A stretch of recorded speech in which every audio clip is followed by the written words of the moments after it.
Are you tired of having to navigate through advanced options just to boot into your preferred Linux kernel? If so, you're in the right place. Today, we will show you how to change the default kernel version in GRUB.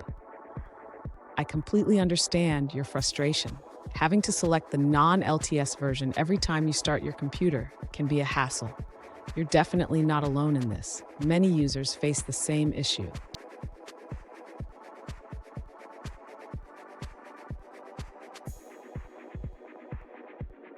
Here's the situation we're addressing.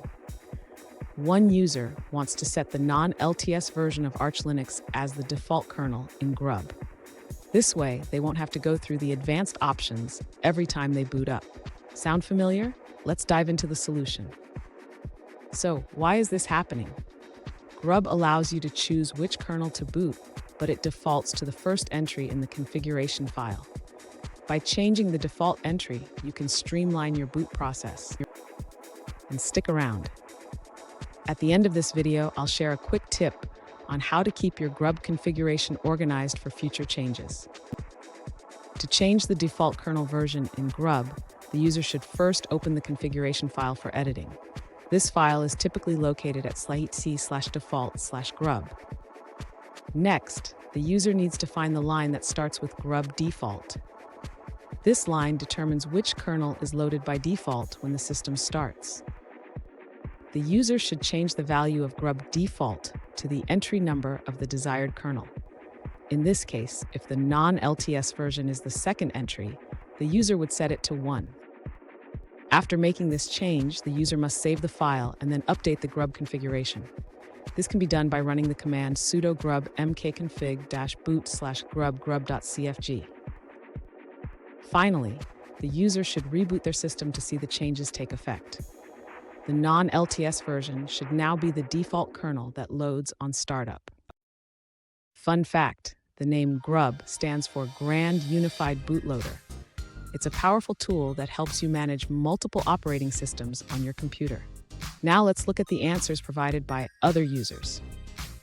An alternative solution provided by another user is to use GRUB Customizer to set the default boot entry. First, install GRUB Customizer by running the command pacman-s grub customizer. Then, open the application, navigate to the General Settings tab, and set your preferred default entry. That's all for that response. Let's see what someone else had to say.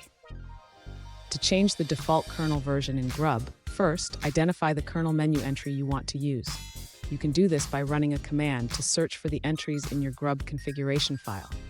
Next, edit the GRUB configuration file located at etc/default/grub to set your preferred default entry. You can specify the entry by its index or by its name. Finally, update GRUB to apply the changes.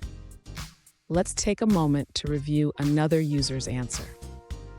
An alternative approach to changing the default kernel in GRUB involves editing the grub.cfg file. First, ensure you can revert to your current settings if needed. Locate the section that starts with Menu Entry Arch Linux. Change the line that begins with Linux boot-Linux LTS to point to your desired kernel image.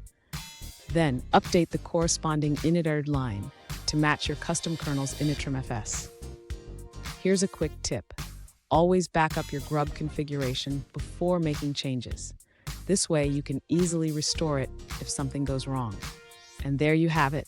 You should now be able to boot directly into your non-LTS version of Arch Linux without any hassle. If you found this video helpful, please subscribe for more tips and tricks.